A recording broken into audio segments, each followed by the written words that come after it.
Good afternoon guys and welcome to Easy Win. आज हम Takshashila university के बारे में पढ़ेंगे। प्राचीन काल में तक्षशिला कई शताब्दियों तक बौद्ध धर्म की धार्मिक शिक्षाओं सहित शिक्षा का एक विख्यात केंद्र था। यहाँ 5वीं शताब्दी की सी में अपने विनाश तक दुनिया भर के छात्रों को आकर्षित करता रहा। यह अपनी उच्च शिक्षा के लिए जाना जाता था और पाठ्यक्रम में प्राचीन शास्त्रों, कानून, चिकित्सा, खगोल विज्ञान, सैन्य विज्ञान और 18 शिल्पों या कलाओं का अध्ययन शामिल था। तक्षशिला अपने शिक्षकों की विशेषता के कारण सीखने की जगह के रूप में प्रसिद्ध हुई। इसके विख्यात शिष्यों में प्रसिद्ध भारतीय वैयाकरण पाणिनि थे। वह भाषा और व्याकरण के विशेषज्ञ थे और व्याकरण पर अष्टाध्यायी नामक सबसे महान कार्यों में से एक लेखक थे। जीवक, जो प्राचीन भारत के सबसे चिकित्सकों में एक हैं, और चाणक्य, जिन्हें कौटिल्य के नाम से जाना जाता है, दोनों यहाँ पे अध्ययन किया था। काशी, कौशल, मगध और अन्य देशों से छात्रों तक्षशिला आए, इतनी लंबी कठिन यात्रा के बावजूद भी।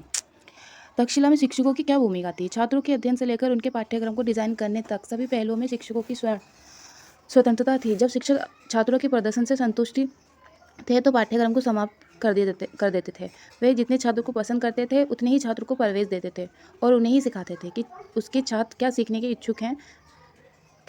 बहस और चर्चा शिक्षण के प्राथमिक तरीके थे। शिक्षक को उनके उन्नत स्तर के छात्रों द्वारा सहायता प्रदान की गई।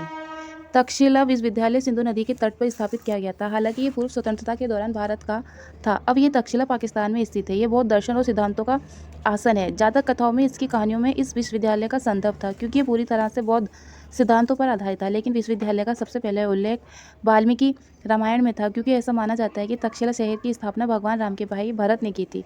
इसे 800 ईसा पूर्व की शुरुआत में देखा जाता है। लेकिन तक्षशिला का संक्षिप्त नाम तक्षशिला या तक्ष है। इसका नाम प्राचीन उत्तरी भारत में तक्ष की चट्टान के नाम पर रखा गया।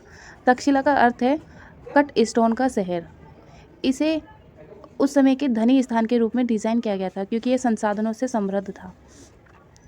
दुनिया भर के विद्वान, विशेष रूप से काशी, कौशल, मगध ने विभिन्न कला रूपों और धार्मिक ग्रंथों को सीखने के लिए विश्वविद्यालय में भाग लिया। उन्होंने विज्ञान, कानून, चिकित्सा आदि भी सीखी। पाठ्यक्रम में 68 वैकल्पिक पाठ्यक्रम शामिल थे, जिनमें से दर्शन, कानून, शासन कला, रक्षा, युद्ध, रणनीति, व्याकरण, कई भाषाएं, 18 कलाएं, संगीत, नृत्य, ललित कला आदि शामिल हैं। गणित, खगोल विज्ञान, ज्योतिषी, पौधे और जड़ी बूटियां, चिकित्सा, आयुर्वेद आदि और सर्जरी। इनमें से कुछ ऐसे चिकित्सकों को स्नातक होने से पहले 7 साल तक पढ़ाया जाता था। यह 18 शिल्पों के लिए भी जाना जाता था। रॉक कट्स, जिनका विशेष रूप से अध्ययन और शोध किया गया था। तक्षशिला को हूणों ने 5वीं शताब्दी ईसा पूर्व में नष्ट कर दिया था। यहाँ एक महत्वपूर्ण पुरातत्व स्थल है और यूनेस्को ने 1980 में इसे विश्व विरासत स्थल घोषित किया था। तक्षशिला के बहुत से शिष्य आगे चलकर अपने अपने क्षेत्र में प्रसिद्ध हुए।